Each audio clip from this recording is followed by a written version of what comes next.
So, I'm back this evening. I don't know if you can see me or not. Working on the Blazer. I got to take these rear brake hoses. I tried to get the rear brake hose on it. And these old lines are just rotten, man. They're just no bueno. Let's see if I can turn this light on. So yeah, I've got to make the one from the middle of the frame back here to where this would have went in. Right there. And then I got to make the two, the left and right. And I think I have enough stuff to do that, but we will get started. I'm going to try to take this junction loose at the front and see if I can get that done. So yeah, my quest to get this thing working and get the brakes going again. So if you're wondering why I pushed that out, is because I don't feel like walking all the way back up there to get the keys. And if I go back up there, I'm going to go to bed. So I'm already here and I don't want to wake everybody up. So let's get started.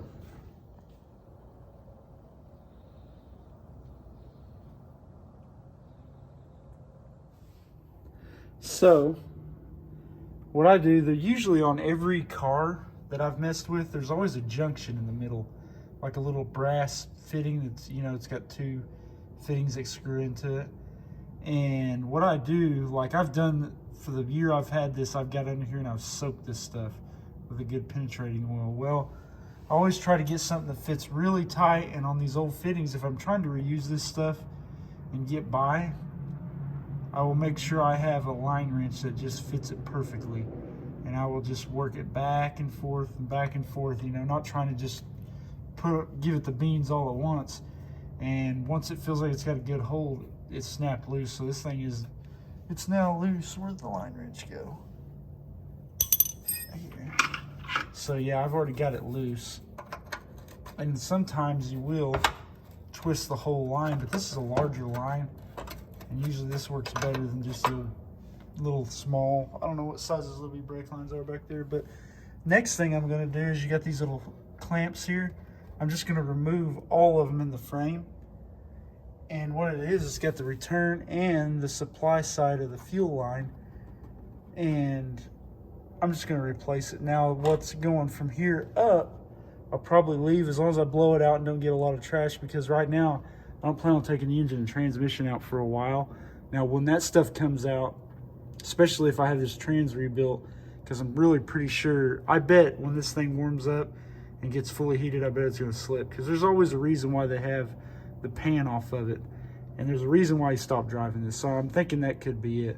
But see, oh, that's good news. We still got some fluid in here. So yeah, I'm just gonna do this part. And it will be a while before I have a gas tank, but I will get the lines done and get it at least back to there. So I'm gonna bust this stuff loose and get this changed.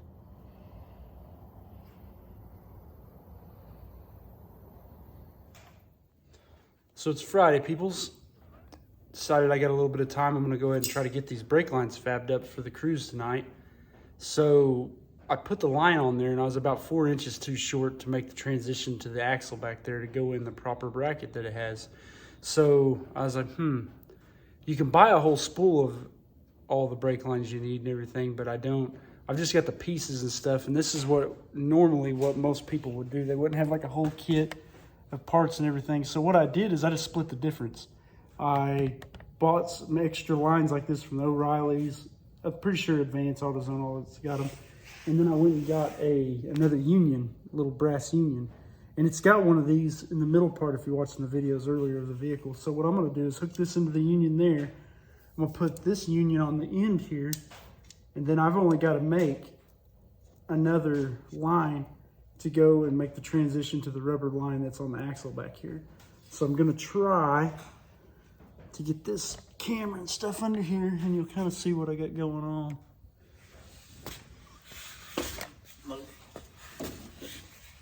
So, I don't know if we can see it here.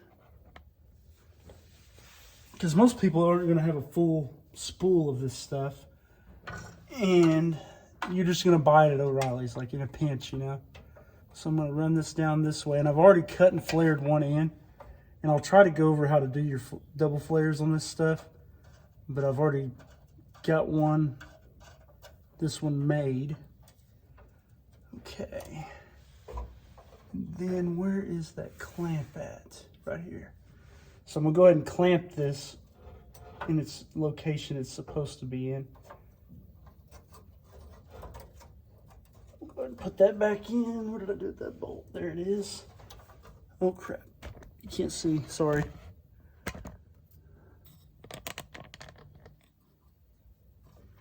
Yeah, this is a lot harder than it looks with the camera.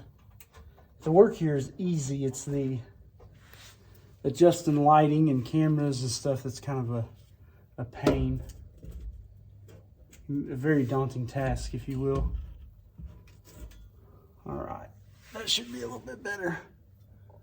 Yeah, you still can't see what I'm doing.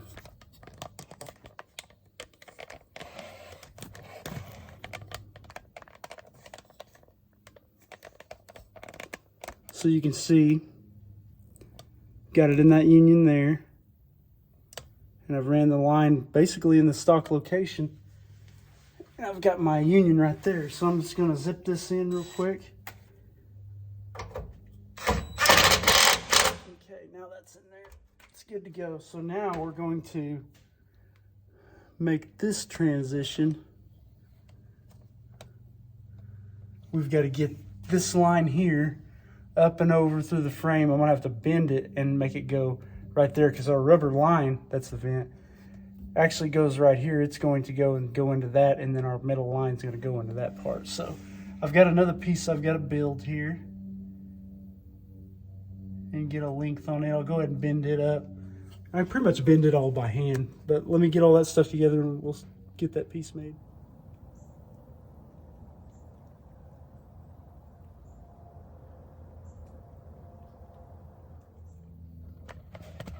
So I went and found the line.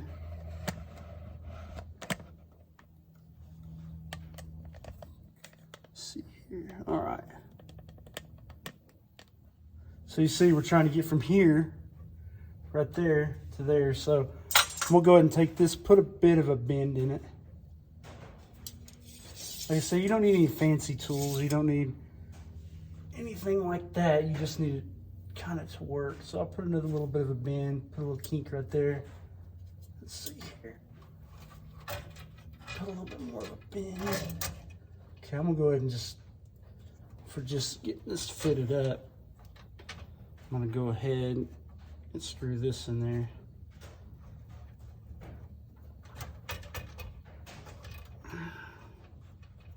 You gotta watch, these threads are kind of hard sometimes. They want to cross thread on you. So, let's see what's going on with this. You don't want to cross thread it. There we go. All right, so it's trying to go in. So I got that little connection hooked up. It had like a burr on it or something, but yeah, of course you can't see with the light. So we're gonna make that connection. We've got to bend this and actually bend a pretty hard crooked end to make it go through there. So.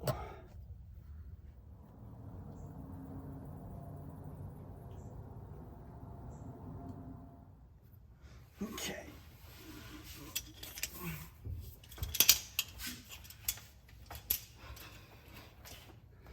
So yeah, I'm gonna bring it back here a little bit, try to get it tucked close to the frame. I'm actually gonna have to cut a little bit off, so I'm just gonna cut a length off. Tubing cutter here.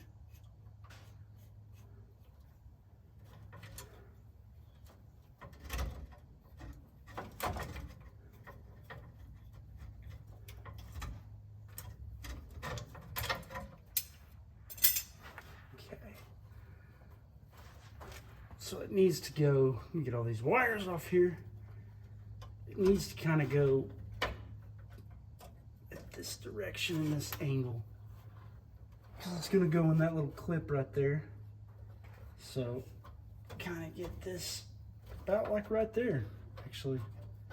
So I'll cut it off. Where's that marker at? I want to make my mark here. That is going to be where we're going to have our flare. So now we'll remove that line and take it to the bench to our flaring tool and flare that up.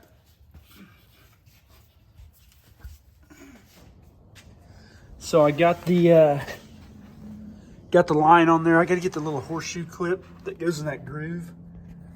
But I got the line made. I got the rubber hose on there. I just got to get that put in there. But now I'm going to make these lines, and these are so rotten. Let me turn my light here. They're just twisting, so I'm going to remake both of these lines here and all that good stuff. But I was like, well, I'll go ahead and pull the drums off and get all my parts out and do these wheel cylinders and stuff. And check it out, the lining came right off the drum. So yeah, I'll definitely be putting some shoes on the back, or drum off the shoe, I'm sorry. But yeah, it's a little bit dirty. So yeah, it's pretty typical, man. If you flew out and wanted to drive it back, you would just try to get it to work. But since I'm not needing to drive this anywhere right now, I'm gonna go ahead and change the wheel cylinders. I bought the springs, I bought the shoes. I'm just gonna do it all and call it good.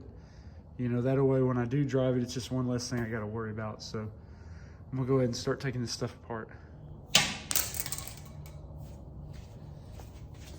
All right, so I got this whole rear brake hose. Most used on all these vehicles is you're gonna have a rubber hose that comes from more than likely the passenger side.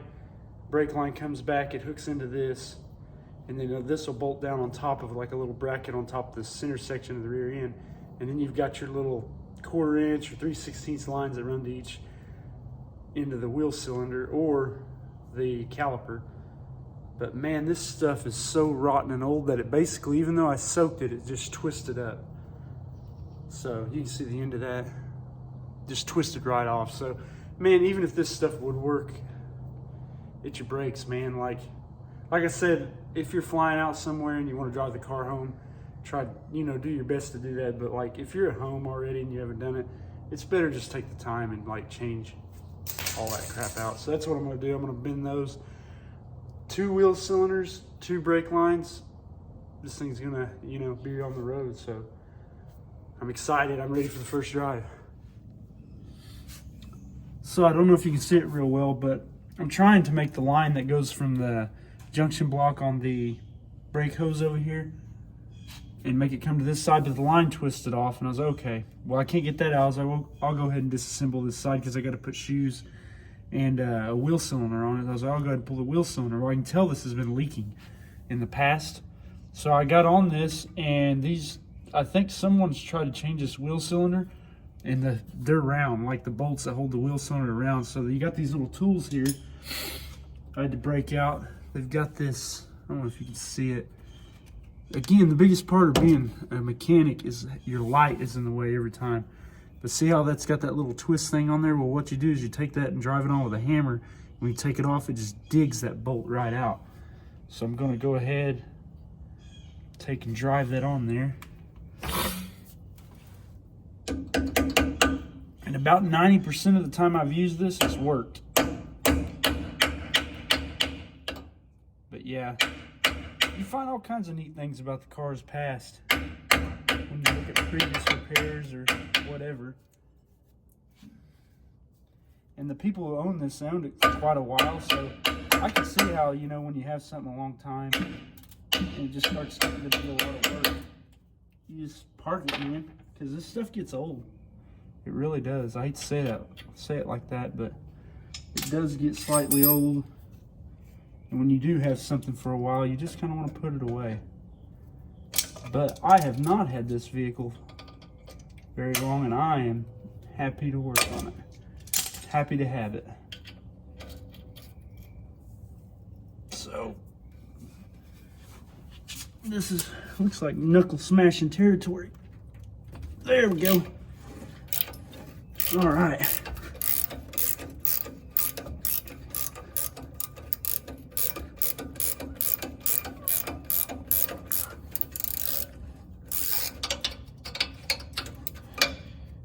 And you could try to use regular old vice grips, but they won't work on that little job. So boom, there it is. So yeah, I'll get the other one. I'm gonna have to take a socket, not a socket, a screwdriver and knock that out over in the vise. But yeah, that's how you do that.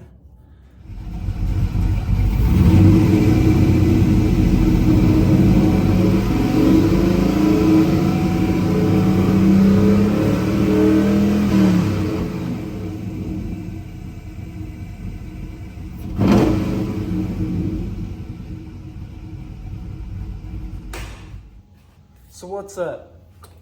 Pretty exciting day. We're getting down to the very last pieces of this puzzle.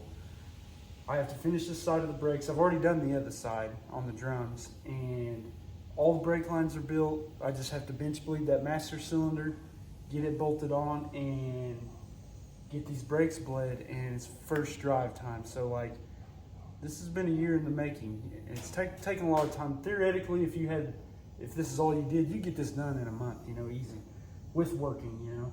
But I've taken my time with it, you know. So yeah, I'm super excited.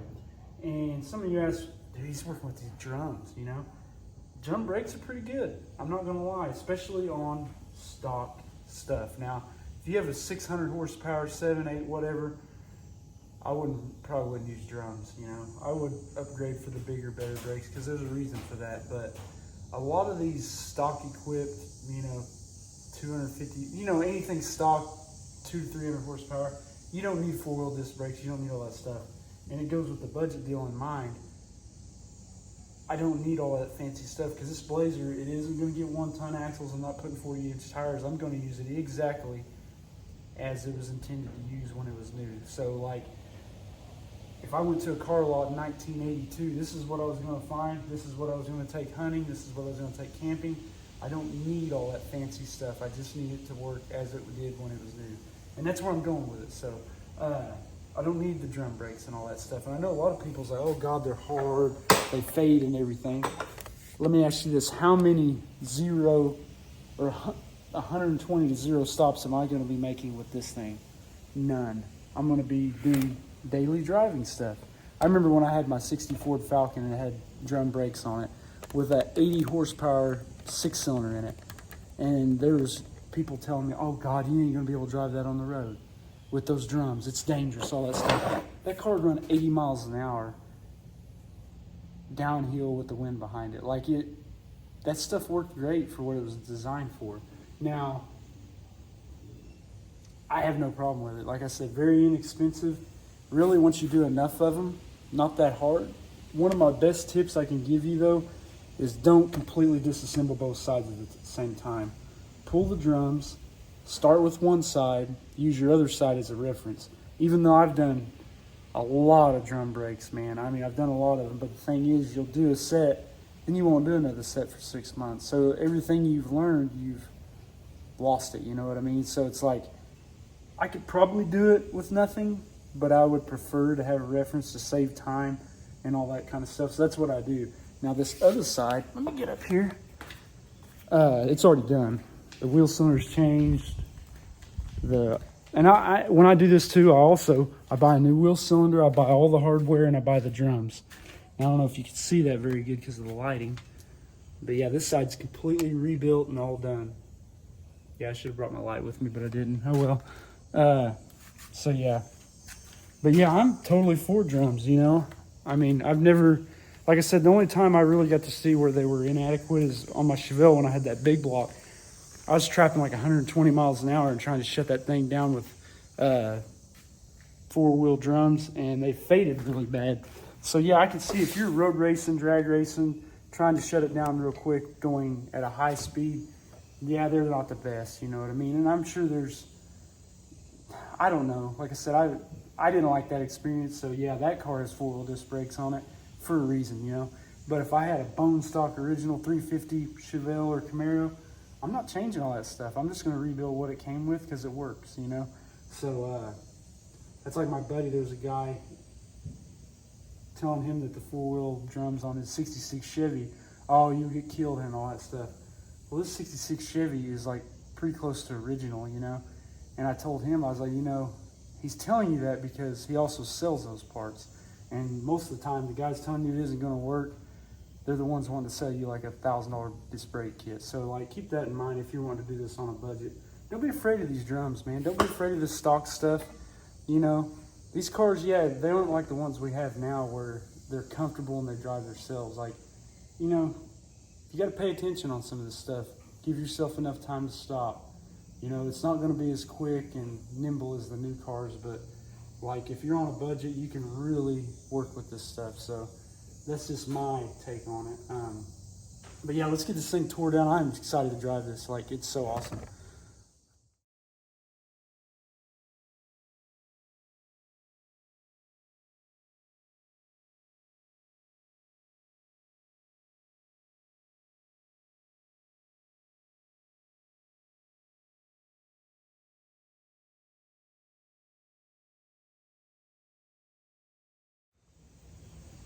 So that came off a little bit harder than what I expected. Most of that stuff was trying to break. So what I would have done different on that deal, and I just wasn't thinking, try to take that little clip, and you can't really get to it until you get this emergency brake adjuster off of it. If you get that clip off of that emergency brake adjuster, you can take the whole unit basically down. And what I try to do is I'll lay it down here on the floor like this, and I will put it back the way it came off. That way I've got a reference point to go back with. And that way, as I put the new shoes on, I'll kind of get an idea what to look at. Plus, I have the other side open over there, and I can just go to that reference point too. It really helps when you haven't done very many of these. But I'm gonna go ahead and clean this off. And yeah, that wheel cylinder is trash, man. It fell right apart. So I'm gonna change that next, and then we'll video trying to put this back together.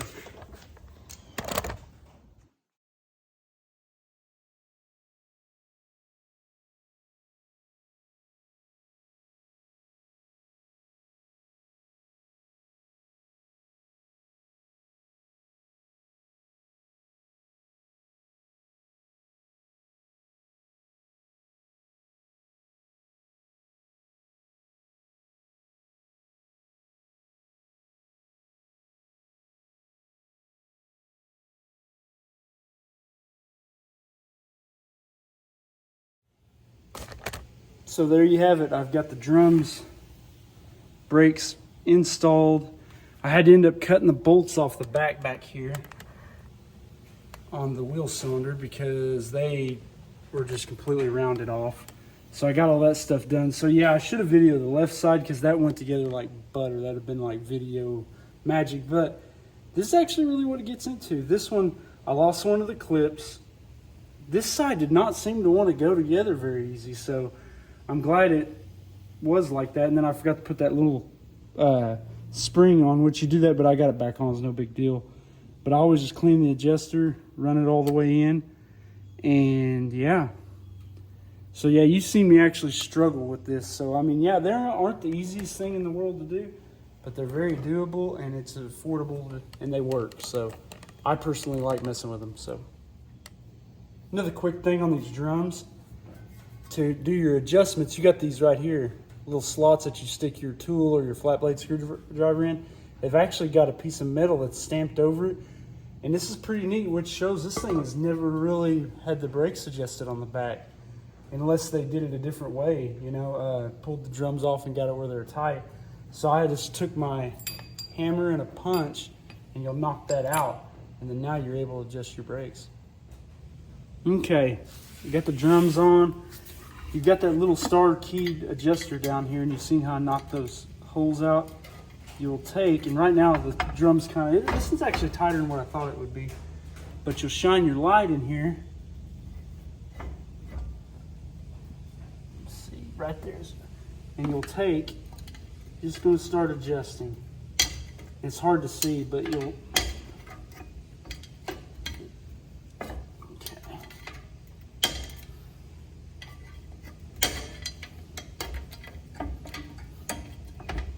there we go.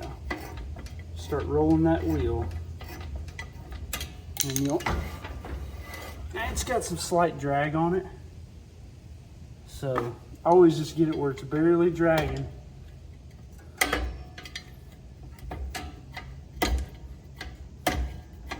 Feels a little bit, this is pretty tight. So yeah, that's basically how you do it.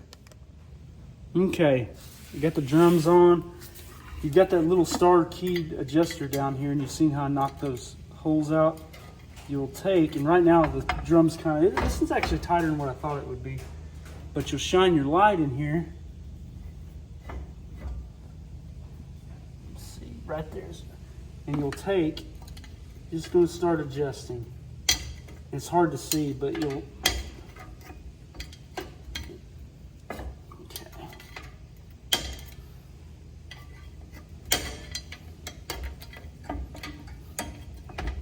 There we go. Start rolling that wheel. And you'll, it's got some slight drag on it. So I always just get it where it's barely dragging.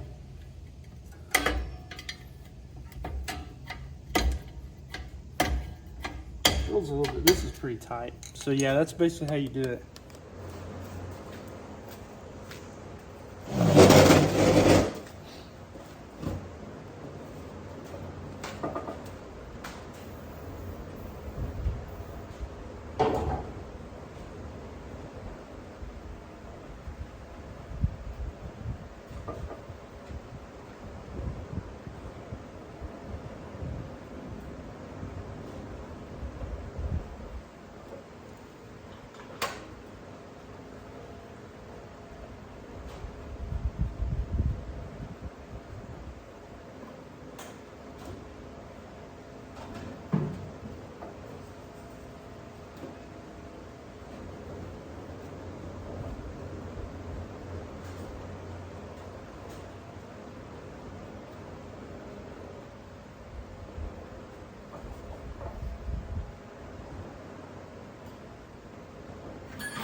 So I'm getting back at about 11 o'clock back on this tonight, just trying to get this where I can get it done. But yeah, the brake calipers,